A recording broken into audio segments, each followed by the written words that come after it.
se producen conductas irregulares que no se ajustan a la legalidad o a la ética, es natural que la sociedad reaccione. Afortunadamente, vivimos en un Estado de Derecho y cualquier actuación censurable deberá ser juzgada y sancionada con arreglo a la ley. La justicia es igual para todos. Su Majestad, llegó la hora de la verdad. El momento histórico de comprobar si esas palabras no eran un engaño más.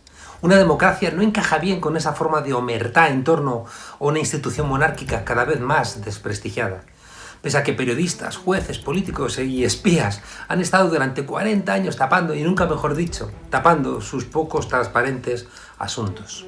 319 años y 6 meses han pasado desde aquel 22 de enero de 1701, en el que Felipe V el Animoso cruzara la frontera de España por Irún, después de haber sido nombrado rey de España el 16 de noviembre del año anterior. En estos 3 siglos de dinastía borbónica, con alguna traza de los Austrias por parte de su bisabuelo Felipe IV, hemos tenido que sufrir un poco de todo. Guerras, abusos varios, tradiciones caínitas, viva las caenas, golpes de Estado... ¡Ay! Escándalos sexuales, más golpes de Estado, más escándalos sexuales, corrupción, más corrupción, apoyo a dictaduras. Así hasta llegar a la abdicación de Juan Carlos I, el campechano, a favor de su hijo Felipe VI, el preparado. He decidido poner fin a mi reinado y abdicar la corona de España, de manera que por el Gobierno y las Cortes Generales se provea a la efectividad de la sucesión conforme a las previsiones constitucionales. 2 veces mandó a la democracia a los Borbones en España al exilio y 2 veces regresaron al trono de España. Somos de los pocos países de Europa que restaura monarquías. ¿Será verdad que no hay 2 sin 3?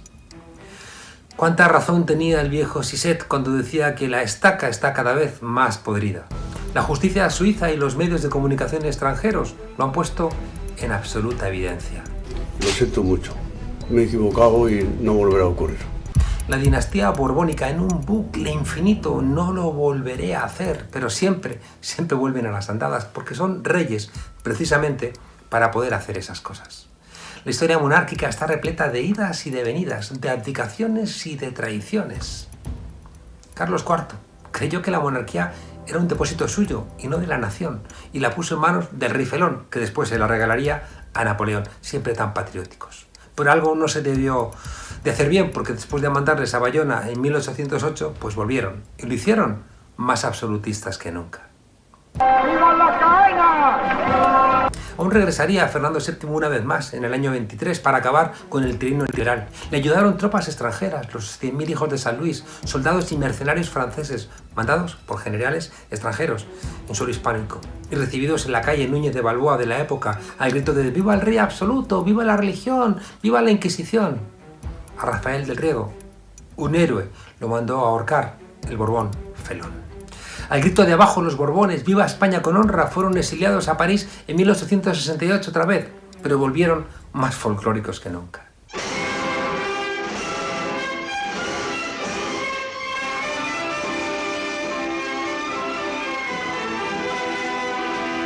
El 14 de abril de 1931 se les volvió a expulsar por ineptos, corruptos e indeseables. Antonio Machado le escribió una canción infantil a Alfonso XIII.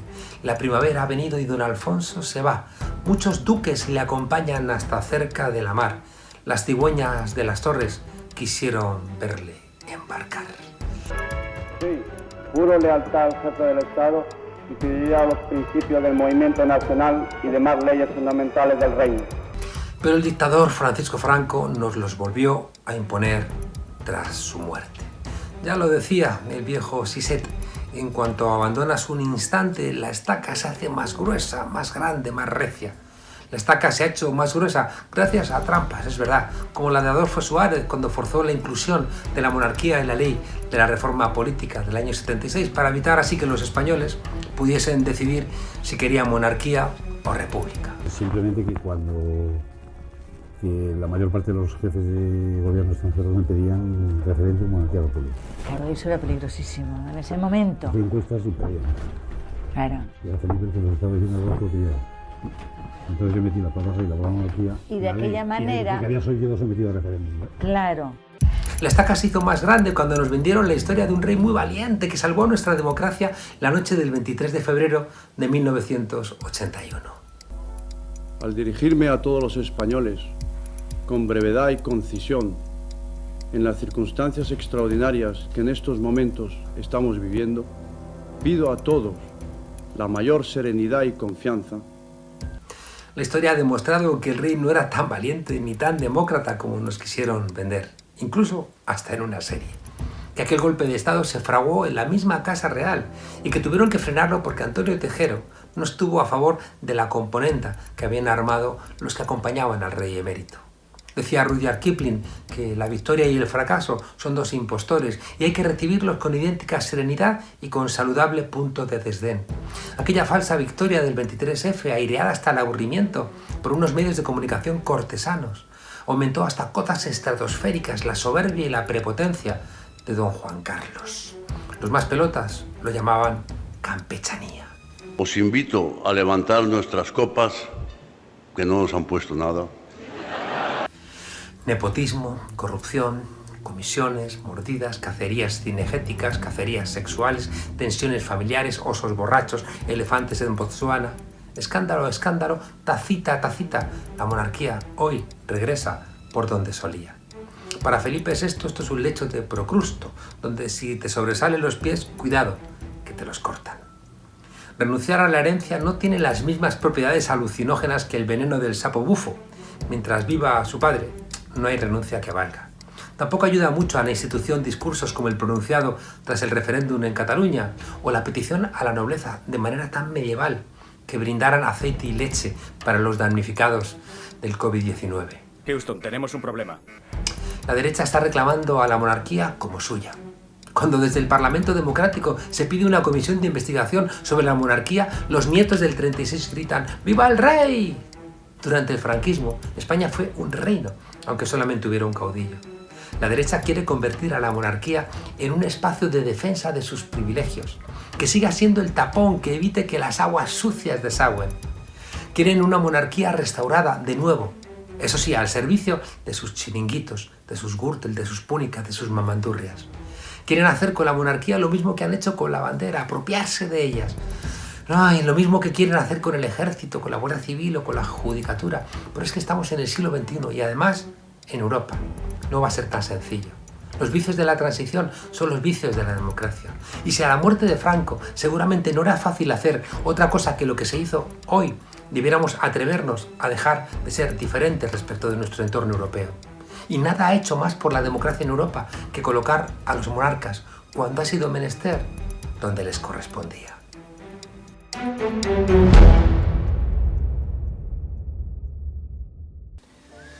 La idea de que en la génesis de la transición participaron quienes perdieron la guerra de 1936 y quienes la ganaron en condiciones de igualdad es otra de las semillas de su relato mítico, en estos años en los que algunos franquistas han sido tratados y enterrados como demócratas y quienes lucharon contra la dictadura han fallecido silenciados, en los márgenes, en las cunetas de la opinión pública, fuera de los renglones de una democracia que no está siendo escrita con sus nombres. El autor de estas palabras es Emilio Silva, presidente de la Asociación para la Recuperación de la Memoria Histórica, un nieto de un represaliado que en el año 2000 decidió ir a Priaranza del Bierzo a preguntar por su abuelo. Un hombre bueno que lo único que había hecho era defender esa idea de progreso que traía la promesa de la Segunda República. Pero a Emilio Silva, como a otros decenas de miles de familiares, de españoles, que no sabían nada de sus antepasados represaliados, porque la monarquía en España vino con olvido y con amnesia, pues decidió, ya digo, no callarse. Creo que hoy, en el siglo XXI, cuando se demuestra que el piloto del cambio, esa persona a la cual supuestamente todos debemos, la democracia que tenemos, pues resulta que no es tan trigo limpio como nos habían prometido, quizá sea el momento de volver a preguntarnos por qué tipo de democracia queremos hoy, aquí en la frontera. Emilio Silva.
Emilio Silva, presidente de la Asociación para la Recuperación de la Memoria Histórica. Las cosas que estamos sabiendo sobre el rey emérito, sobre Juan Carlos I, ponen en cuestión, de alguna manera, todo ese relato idílico de la transición.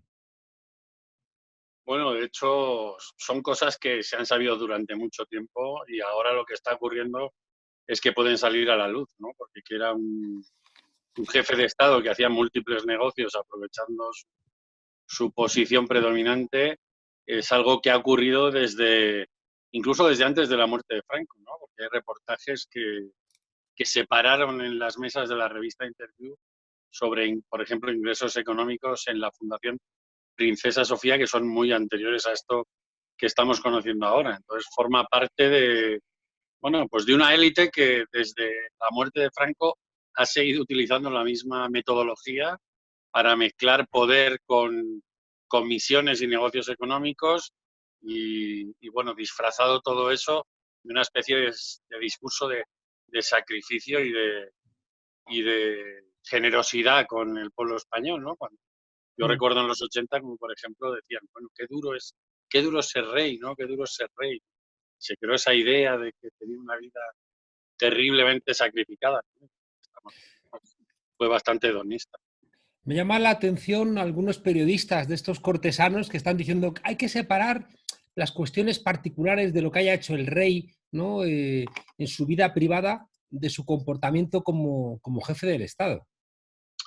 Bueno, siempre que pasan estas crisis hay intentos de restauración, ¿no? De la imagen de la monarquía o incluso ahora de separar a su hijo como si no tuviera nada que ver con él, ¿no? Sí, yo he visto alguna declaración, por ejemplo, de Onega, ¿no? Hablando de que todavía tenemos que estar muy agradecidos, pero evidentemente él estaba picando a favor de su cuenta corriente durante muchos años y hay muchas cosas o cosas que ha hecho la jefatura del Estado que no vamos a saber o distinguir si se correspondían con intereses del país o se le correspondían con los suyos propios.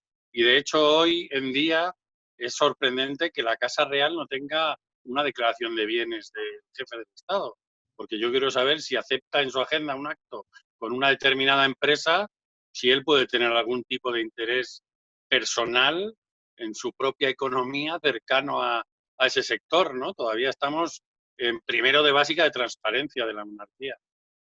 Hay en el capitalismo español pues, esa sensación que arrastramos históricamente de que solamente se prospera en el entorno de la corte, ¿no? En el entorno sobre todo de Madrid. Y parece que el reino, como ese gran conseguidor, de alguna manera es como ha planteado gente como el catedrático Pérez Royo, es como el tapón, ¿no? Que impide el desagüe de todos los elementos dañinos de ese régimen del 78. Bueno, yo creo que lo explicó muy bien Jordi Pujol. Es que tire de una rama, tira del árbol.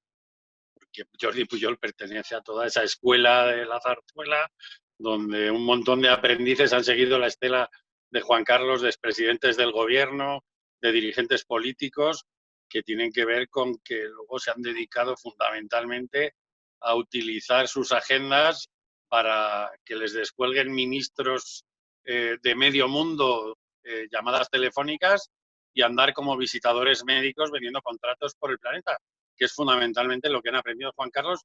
Y yo siempre he pensado que posiblemente es en lo que estaban preparando a Iñaki Urdangarín, porque alguien tenía que heredar en la familia ese método de trabajo, ¿no? Y pues, él empezó a hacerlo y se ha llevado lo que se ha llevado, pero posiblemente era el aprendiz, ¿no? El testaferro que iba a heredar todos esos negocios y esos métodos fraudulentos. Un espacio de negocio siempre fueron las cumbres iberoamericanas, ¿no? Que pone en marcha Felipe González, donde buena parte de aquellos presidentes, Salinas de Gortari, Menem, Carlos Andrés Pérez, Collor de Mello, terminaron en la cárcel por ladrones. Y ahí también en ese ámbito el rey Juan Carlos era una figura que también articulaba todo ese entramado. Bueno, nos vendieron toda esa imagen de que era tan campechano que yo recuerdo sus paseos del brazo de Violeta Chamorro en las cumbres iberoamericanas, como un símbolo del cariño que le tenían a España a través de él. Pero evidentemente en las trastiendas de todo eso se estaban haciendo contratos, proyectos políticos para grandes constructoras y ahí detrás se estaban negociando montones de cosas. De hecho, yo por no creer ni siquiera me creo que no me tengo por qué creer que su accidente después de la venta del AVE fuera cazando un elefante. Eso igual es lo mejor que me podían contar, ¿no? Igual estaba celebrando precisamente esa comisión millonaria en algún festejo, pero siempre ha habido esa oscuridad. Lo que pasa es que ahora sí se puede contar. En los años 90 incluso alguien públicamente criticaba la monarquía y el suelo de este país crujía, porque era innombrable eso, ¿no? Bueno, por suerte estamos madurando y ahora no solo podemos enunciarlo, sino que incluso podemos denunciarlo. Es verdad que Villarejo siempre pensó que tenía una gran capacidad de chantaje porque él podía, ¿no?, utilizar lo que conocía sobre el rey emérito para conseguir que el Estado se doblegase como en otros momentos de la historia. Bueno, también lo hizo Mario Conde, ¿no?, que compró unas fotografías comprometidas, bueno, para mí bastante ridículas, sobre el rey para tratar de presionarle y que alguien le salvara, ¿no?, de su proceso hacia la cárcel. Pues bueno, él ha sido precisamente, y el conocimiento de todos esos chanchullos han sido herramientas de poder para otras personas, ¿no?, que han estado en ese AMPA utilizando esas mismas metodologías. Y a ver si de una vez por todas se caen y empezamos primero a cuestionar la jefatura del Estado no electa, pero mientras la tengamos, a que tenga que ser absolutamente transparente, ¿no? O sea, ahora nos enseñan las cuentas de la zarzuela, pero yo quiero saber el patrimonio del jefe del Estado. Siempre para casi despedirnos, me llamó la atención esa vinculación que había entre el rey Juan Carlos y Felipe González. Bueno, yo creo que quiero decir, son aprendices en el fondo, ¿no?, que han visto o habrán visto en numerosas ocasiones esos métodos de Juan Carlos en cumbres y en reuniones internacionales donde han ido con él, ¿no?, y le han acompañado y bueno, creo que toda esa estela de Aznar, Pujol, las puertas giratorias, todo eso son cosas que han ido aprendiendo con ellos, ¿no?, y que muchas veces tienen que ver con información, ¿no?, con esos métodos de Villarejo. En el fondo, tampoco sabemos Villarejo hasta qué punto viene de haber guardado documentación en la transición comprometida para mucha gente.